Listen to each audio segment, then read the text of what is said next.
I wanted to revisit this topic of Assassin's Creed Shadows. I mean, maybe I'll have more to say about it in the future. I don't know. But in general, I have talked about Assassin's Creed for years at this point. I think I have a playlist of 60, 70 videos on it. It's one of the big topics on this channel that's done variety forever. And I've moved away from it at different points because it's just become such a vitriolic conversation. Not that people can't have their opinions, but like every new Assassin's Creed, whether you're for or against it, you're interested or not, it's just a huge fight with someone. You know, someone's mad at you for whatever you think. But when it comes down to it, Assassin's Creed Shadows is kind of a weird situation where there was this huge, I don't want to say hate campaign, a campaign of criticism, maybe, would be what you could call it, because some of it was just genuinely people who hated the series, they were sick of it, they didn't like it, they were kind of looking for something, but a large part of it, they did have some valid points too, you know, where they were like, hey, I'm in Japan, I want to play as a Japanese guy, things like that. Some people took it really far into like racism territory, which is never okay. But in general, like there were people who made good points about their criticism of the game, or their criticism of things Ubisoft said when promoting the game, where Ubisoft has kind of been on this self-aggrandizing tour for a few years now, where they've acted like their games have always been more historically accurate than they were, and set an expectation that obviously they're going to be judged by, right? By some of their statements. But this game made a lot of money. Now, does that mean it's good? No. I think I've been pretty clear on the fact that I like this game, but it's definitely not my favorite of the modern era of AC games, and the Ubisoft stock has been kind of a nightmare the past 2 years. So let's take a look at this for a couple minutes. I just think it's an interesting talking point. The fact that a lot of money did come from this game, and a lot of that money came from PC sales, which was a group of players, and I have a PC, who largely were commenting on social media about how they were just going to pirate it and not pay for it. So it's kind of weird to see like there was all this talk around this game, right? It reminds me very much of like the old COD MW3.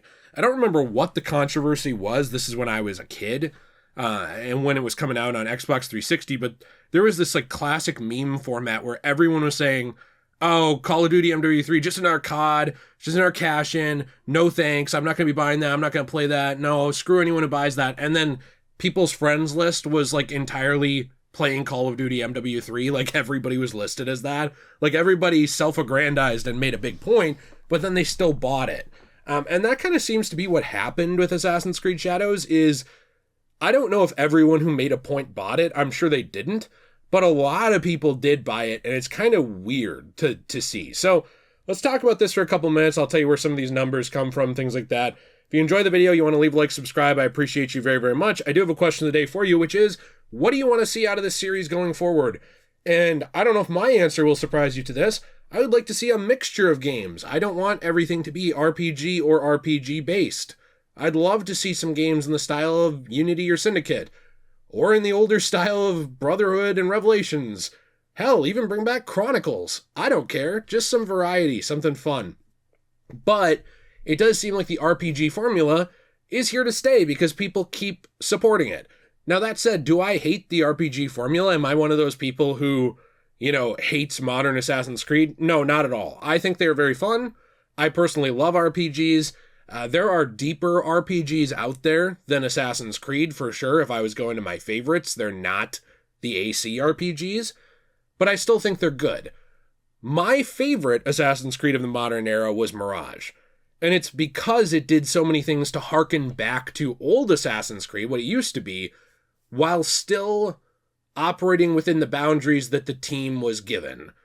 No, I don't remember if it was Ubisoft Montreal or Ubisoft Quebec. I just don't remember off the top of my head, but I do remember that essentially they were kind of given the parameters of having to work with that same RPG engine and gameplay mechanics, all that stuff, and still making it feel like old AC. And I thought for having their hands tied in that way, it was very good. So I guess to me, what's a little disappointing is I don't think Mirage sold nearly as well as Shadows. And that's something right there that I think is going to affect the franchise going forward, because there have been different people who have put these numbers forward, even ones that are not associated with Ubisoft, It is worth noting Ubisoft made a big deal that this was like their second biggest launch, I believe, ever for an AC game, saying that it was only behind Valhalla, which launched, I think, kind of during the pandemic, if I'm remembering right. And so everybody was buying tons of video games and staying home. So that's a pretty big accomplishment if it's true, but a lot of people pointed out, now hold on, Ubisoft's stocks crashed. The whole Yasuke controversy was huge. I have a blast when I'm playing as Yasuke, I'm not going to lie. I think he's fun. I think as a character he's fine. I made a video before where I talked about the, like, what would you say? I talked about my impressions on the game, because it's a huge game and I hadn't beat it at the time. And I talked essentially about like how I thought in general there were people who were really angry who were acting like the game was going to make Yasuke the Black Jesus of Japan. Like he was going to lay down and sacrifice everything and be like this amazing guy. But then the game comes out and, minor spoilers, he's kind of a piece of shit at first because he's basically just a slave who has to follow his master. I'm not trying to be racist or anything. Whenever you talk about this character, that word comes up. But what I'm saying is like the whole beginning of the story, you barely play as him, and the times you do play as him or see him, he's basically Nobunaga's lapdog who has to do what he says because that's just who he is. Like, he wasn't really glorified. Then he kind of goes his own way, and that's where a majority of the story comes from, which I will not spoil. But it's interesting because a lot of the game is just playing as Naoe, and so there was all of this controversy around the game, around its marketing, things like that, things Ubisoft said, and everybody was saying they're not going to buy it. But then Ubisoft released that data, vague data, saying, oh, well, it's our second biggest launch ever for AC. Now, I hate vague data because if you're a company, you can embellish that a lot. I will say that I believe it's illegal for Ubisoft to do so because they're publicly traded, but when have companies not done illegal things? You know, that doesn't stop anyone from doing it. I'm not saying they did. It just doesn't stop anyone. So when we also had another source other than them, which is a data firm called Newzoo, which, whether you've heard of it or not, is a pretty big data firm that kind of looks at sales with things like Steam and all these different charts and things like that they have more access to numbers to. When they're looking at the player base and things like that, they said essentially that it was actually a very, very big game. It was number 2 on the revenue charts for March 2025, which is pretty big, and saying essentially that Steam players played a huge role in it getting that high. But, listen to this, when you look at what these top titles are in the top 10 revenue charts for March, there are also things like MLB The Show 25, Split Fiction did well, obviously, WWE 2K25, let's see here. So, I mean, there's a lot of stuff here, but I do think it's interesting to see a lot of games that they appeal to more casual gamers and some hardcore gamers play them. And I would say Assassin's Creed is kind of at that point where it's like COD. People hear Assassin's Creed and they'll just buy it. And so then it kind of becomes this discussion for me where it's like, is there a point in us even having an opinion on it? You know, like, is there a point in us even having these controversies, in even having these, some people had meltdowns, even having these apology tours about the controversy, all these different things, because it's just going to sell anyway, you know? There's this built-in, and I've talked about this before in a whole video about brand loyalty idea, where people will buy something just because they know what it is, you know? Spider-Man comic books are a big target of this from me on this channel, where I say, if you just buy Spider-Man comic books because it's Spider-Man, and then you bitch and moan that it's not what you want it to be, the story's bad, and they keep cucking Peter Parker and all this stuff, and you're mad about it, but you're still dropping money, well, you're kind of part of the problem and the reason why they're doing that, right? Because they see the money is there. And this is kind of a problem I see personally with Assassin's Creed, is there is too much. It's almost like I'm saying it's too popular. It has to go back to the hipster era. It can't be cool. But there is too much of a built-in audience here for me. I truly believe. I'm not saying that people should always complain about everything or that they should always accept everything. I think there's a very healthy nuance here where you can form opinions, You can complain, absolutely. You have every right to do so. You can choose not to buy it. But, like, if people just keep choosing to buy the thing, the opinion doesn't matter. And that's kind of what bothers me about this, is, like, I wanted to buy this game because I thought it was interesting, and I wanted to make a review, which I did, for you people who watch this channel, who I appreciate. And although my audience is not massive, it's like when I'm putting out a review like that for 10 to 15,000 people who are going to actively tune into that kind of thing, then some of them are going to base their purchasing opinion off of that. So if I don't like it, and I explain exactly why, I show why, I break it down, there's going to be people who say, well, money's hard to come by in this economy. That doesn't seem like something I'd like either. And they'll form at least some kind of opinion off of that. And there will also be people who will see things I don't like and say, actually, I do like those, and they'll go buy it. And there's people who will see the things I do like, and they'll go buy it because of that. You get what I'm saying? I'm not a taste maker, but that's why I do reviews, is because I'm interested in something. I'm interested in sharing my opinion with people, and I'm interested in how it affects them. It feels like I actually did something, albeit small.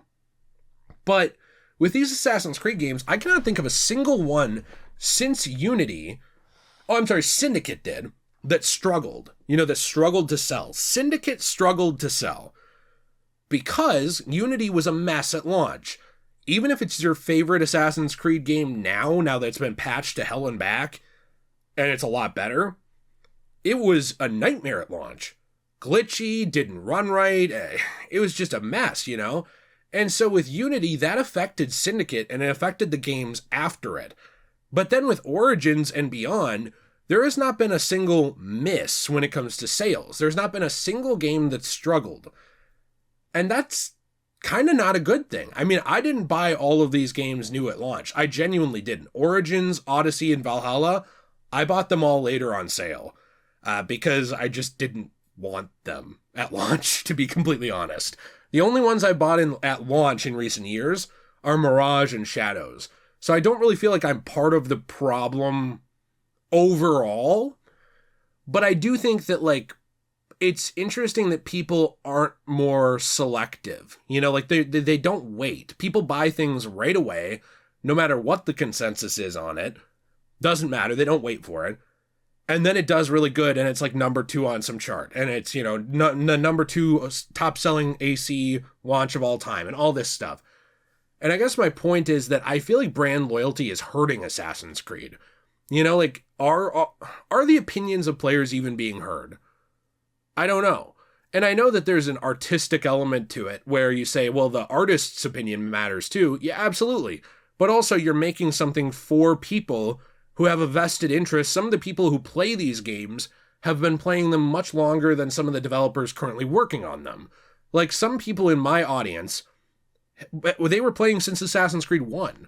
And I guarantee you there's devs there that weren't doing that. I guarantee you there's writers there that weren't doing that.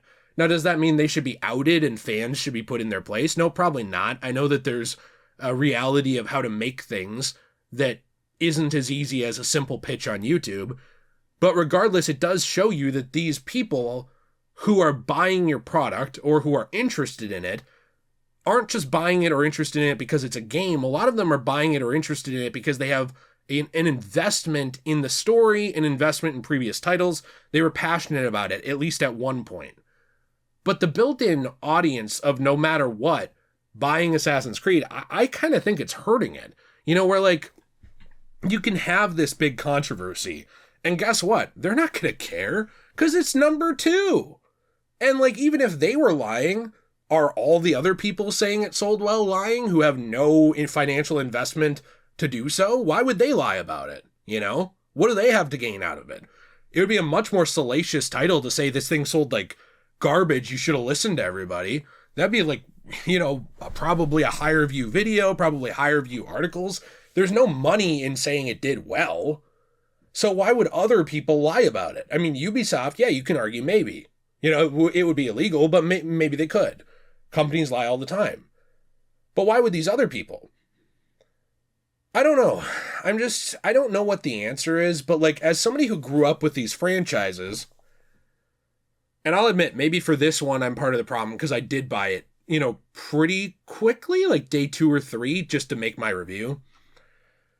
But with these franchises, it reminds me a lot of COD. You know, Call of Duty, I bring it up occasionally because it's a game that I grew up with. It's a game that there's a very established creator base around, so I don't really make videos on it more than maybe like twice a year anymore because no one watches them. But it's a series that actually mattered to me. I've been playing through it over on my Let's Play channel, Degenerate Plays, just like I've been playing through the Assassin's Creed series. So if you're interested in those things that I do care about, we play through games podcast style over there. You can check that out. It'll be in the description. And every time we play these, I play them with my friend Nate a lot of the time. I'm like, dude, this series, both AC and Call of Duty, I feel like there was like a peak, you know, like a glory era. And now there's like a they release whatever they want era. And you can choose to buy it or not, but everybody else will. And it kind of bums me out because, like, I feel like the things, like the hits, like Mirage, you know, or the hits like maybe Call of Duty, the Modern Warfare reboot or something. I feel like they're far and few between, you know, few and far between, I should say, where it's like, there's no reason to course correct anything if the people are still buying. And this just shows that the people are still buying. People can yell about it. People can make video essays on it. Those video essays can get 1 million views. It doesn't matter because people are still buying it. And I don't really know what the answer is to that. I genuinely don't know. I'd be interested to hear your thoughts down below about that because I know we can't change everybody or, you know, even change them to support things we like or don't like or anything like that. And I think I was much more positive on this game than most people were. But I just find it, when you always have good sales, I feel like it hits a point where, like, it doesn't matter what anyone says or thinks because they know to expect good sales. And I don't know, I feel like that can be harmful to a series overall and harmful to the creative process. But I'm interested to hear what you think down below. I somehow inhaled something. So I'm going to end this video, wrap it up. If you want to support this channel, you can use Fortnite code DJAY123. Goes to help out our channel quite a bit. We have other channels in the description down below. For example, Degenerate Plays, like I talked about before, we've been playing through games over there podcast style. I always love when you guys check it out. We also have JRPG, where I cover role-playing games, Magical Chill, where we do more anime content. And of course, as well, our own store, CosmoBunny.shop, where we sell coasters, keychains, trays, and more from recycled paper, from comics, magazines, manga, etc., things that have been damaged, books that cannot be sold. We take those, we repurpose them with resin into a new medium, you know, save some of that artistic ability and paper and things like that, recycle the rest, and make a new creative, transformative thing out of it. So, love when you guys check that out. Discount code DJAY123, 10% off your first purchase. Have a fantastic day. As always, everyone, stay shui.